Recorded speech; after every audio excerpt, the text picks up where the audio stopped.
മോശെ ദൈവം ഒത്തിരി കാര്യങ്ങളൊക്കെ പഠിപ്പിച്ചെങ്കിലും ഈ ഗിദെയോൻ്റെ കൂട്ടായി മോശ ചില സമയങ്ങളിൽ പിന്നെയും ദൈവത്തെ സംശയിക്കുന്ന ഒരു കാര്യമുണ്ട്.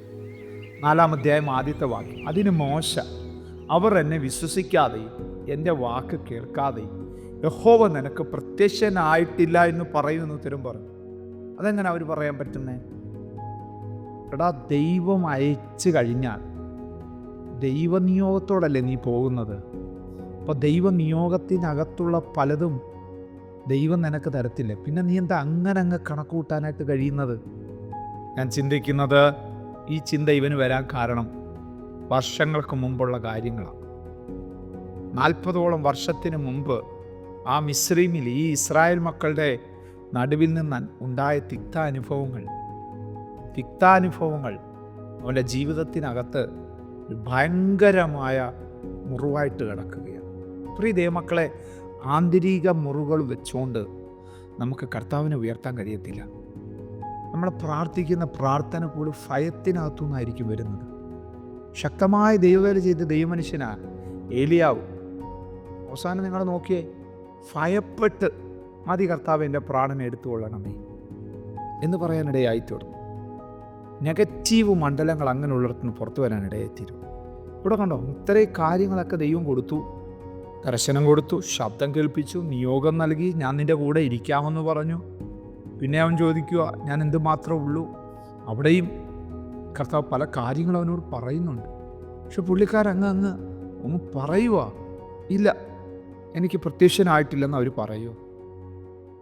ഒരിക്കലും പ്രിയ ദൈവത്തിലെ അങ്ങനെ ചില കാര്യങ്ങൾ മനസ്സിൽ കണക്ക് കൂട്ടി ചിന്തിക്കരുത്. നിങ്ങൾ മനസ്സിൽ കണക്ക് കൂട്ടി ചിന്തിക്കുന്ന പോലെ ആയിരിക്കും കാര്യങ്ങൾ നടക്കാൻ പോകുന്നതെന്ന് വാശി പിടിക്കരുത്. ദൈവം ഇത്രയും നാൾ നിന്നോട് ഇടപെട്ടില്ലല്ലോ, ദൈവം ഇത്രയും നാൾ നിന്നോട് സംസാരിച്ചില്ലല്ലോ, പിന്നെ ഇപ്പോൾ നിന്നോട് സംസാരിക്കുന്നത് എന്തുകൊണ്ടാണ്? ഒരു ദൈവപ്രവൃത്തിയുടെ സമയം ആയതുകൊണ്ടല്ലേ? അതിനെന്തുവാ നമ്മളിൽ നിന്ന് വേണ്ടത്? ഒരു സമർപ്പണമാണ്. അടിയൻ ഇതാന്ന് പറഞ്ഞിട്ട് ഏൽപ്പിച്ചു കൊടുക്കുക. മോശയ്ക്കത് കഴിഞ്ഞു, എങ്കിലും ദൈവം അവനെ വിടുവിച്ച് അവനിലൂടെ ഒരു ദൈവിക വിടുതൽ ചെയ്യാൻ പോകുന്നു മനസ്സിലാക്കി കഴിഞ്ഞപ്പോൾ പുള്ളിക്കാർ പിന്നെയും ഉള്ളിൻ്റെ ഉള്ളിൽ സംശയം, എൻ്റെ വാക്ക് കേൾക്കത്തില്ല അവർ, ദൈവം നിനക്ക് പ്രത്യക്ഷനായിട്ടില്ല എന്ന് പറയുന്ന ഉത്തരം പറയും. ദൈവം വിടാൻ പാവമില്ല.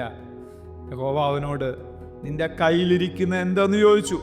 ഒരു വടി എന്നവൻ പറഞ്ഞു. അത് നിലത്തിടുക എന്ന് കൽപ്പിച്ചു. അത് നിലത്തിട്ടു. അതൊരു സർപ്പം ആയിത്തീർന്നു. മോശ അതിനെ കണ്ട് ഓടിപ്പോയി. യഹോവ മോശയോട്, നിൻ്റെ കൈ നീട്ടി അതിനെ വാലിന് പിടിക്കാമെന്ന് കൽപ്പിച്ചു. അവൻ കൈ നീട്ടി അതിനെ പിടിച്ചു. അത് അവൻ്റെ കയ്യിൽ വടിയായിത്തീർന്നു. ആമേൻ. 2 ദൂത് ഞാൻ ഇതിനകത്ത് നിങ്ങളോട് പറയാൻ പോവാം. ഒന്നാമത്തെ ദൂത്, നമ്മുടെ കയ്യിലിരിക്കുന്ന പലതും ദൈവസന്നിധിത്താൽ തനി സ്വഭാവം പുറത്തു വരും. തനി സ്വഭാവം. ഹല്ലേലൂയ. അവൻ്റെ കൈ ഇതുവരെ ഇരുന്ന് എന്തുവാന്നാ ദൈവം അവന് ബോധ്യപ്പെടുത്തി കൊടുത്തേ. നീ വിചാരിച്ചേക്ക് നിനക്കിത് സഹായമാണ്, നിൻ്റെ നേരെ തിരിഞ്ഞ് കൊത്താനായിട്ട് നിൽക്കുന്ന സർപ്പമായത് കേട്ടോ, സർപ്പമായത്. തൊടേണ്ട മേഖല തൊട്ടാൽ ചില സർപ്പങ്ങൾ പുറത്തു വരും. ഒരു സംശയമില്ല.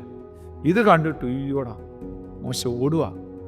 ദൈവം പറയും, രണ്ടാമത്തത്, ഇവിടെ വാ, നിൻ്റെ ഓട്ടം എന്ന് തുടങ്ങിയാന്ന് എനിക്കറിയാം, നിൻ്റെ ഓട്ടം എന്ന് തുടങ്ങിയതാ.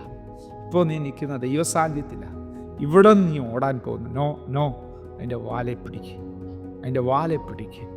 ആ സർപ്പത്തിൻ്റെ വാലെ പിടിച്ചപ്പോൾ അത് വടിയായി മാറി. ഒന്നുകൂടെ പറഞ്ഞാൽ ദൈവത്തിൻ്റെ വടിയായി മാറി. പ്രിയ ദൈവമക്കളെ, എൻ്റെയും നിങ്ങളുടെ ചില സ്വഭാവം, എൻ്റെയും നിങ്ങളുടെ ചില ആശ്രയങ്ങൾ, എൻ്റെയും നിങ്ങളുടെ മാനുഷികമായിട്ടുള്ള ചിലത് ദൈവസന്നിധിയിൽ ഇടുമ്പോൾ ദൈവം അതിനെ ഒന്ന് ടച്ച് ചെയ്യും കേട്ടോ.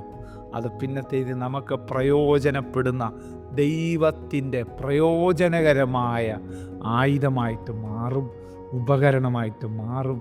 യാതൊരു സംശയമില്ല. ആമേൻ. ഇവിടെ മോശയ്ക്കതിന് കഴിഞ്ഞു. അവൻ്റെ കയ്യിലേക്ക് പുതിയൊരായുധം കിട്ടുകയാണ്, ദൈവത്തിൻ്റെ വടി. നിങ്ങൾ ഈ ഭാഗം പിന്നത്തേത് നോക്കണം. നമ്മൾ അടുത്ത ദിവസങ്ങളൊക്കെ ഇതുമായിട്ട് ബന്ധപ്പെട്ട് ചിന്തിക്കും. ദൈവത്തിൻ്റെ വടി എന്നുള്ള വിഷയം തന്നെ. ഈ വടി എവിടെയൊക്കെ മോശയ്ക്ക് സഹായമായി തീർന്നിട്ടുണ്ടെന്നറിയാമോ? ഫറവോൻ്റെ മുമ്പിൽ, ആമേൻ, മന്ത്രവാദികളുടെ മുമ്പിൽ, ചെങ്കടലിൻ്റെ മുമ്പിൽ, പാറയുടെ മുമ്പിൽ, കുന്നിൻ്റെ മുകളിൽ ഒറ്റയിടത്ത് ഈ ദൈവത്തിൻ്റെ വടി മോശയ്ക്ക് സഹായകമായി തീർന്നിട്ടുണ്ട്. ഈ സന്ദേശം കേൾക്കുന്ന ദൈവാത്മാവ് എന്നോട് നിങ്ങളോട് സംസാരിക്കുന്നു. എനിക്ക് കഴിയത്തില്ല എന്നും എന്നെക്കൊണ്ട് നടക്കത്തില്ലെന്നും അവരെന്നെക്കുറിച്ച് ആവശ്യമില്ലാത്തൊക്കെ ചിന്തിക്കുന്നൊക്കെ ഉള്ള ആ നെഗറ്റീവ് മണ്ഡലം വിട്ട് കളഞ്ഞിട്ട് ദൈവകരങ്ങളൊന്ന് വിധേയപ്പെടുത്തി കൊടുക്കുക. ദൈവം ചില പുത്തൻ ടൂളുകൾ, വ്യത്യസ്തമായ ചില ആയുധങ്ങൾ എന്നിനെ ഏൽപ്പിക്കാൻ പോകും. കണ്ണടയ്ക്കാൻ പ്രാർത്ഥിക്കാം.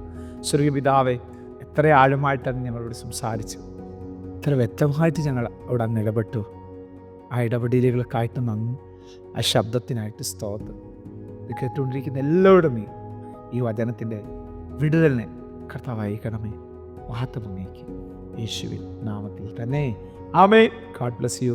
ദൈവം അനുഗ്രഹിക്കട്ടെ. Praise the Lord. മോർണിംഗ് മന്ന സന്ദേശം ശ്രവിച്ചുകൊണ്ടിരുന്ന എല്ലാ ദൈവമക്കൾക്കും സ്നേഹവന്ദനം. പാസ്റ്റർ ബിനു വട്ടപ്പാറ.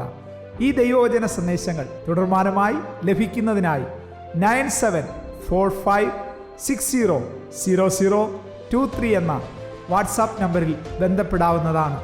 നമ്പർ ഒരു പ്രാവശ്യം കൂടി ആവർത്തിക്കുന്നു: 97 45 60 00 23. ദൈവം നമ്മേവരെയും അനുഗ്രഹിക്കട്ടെ.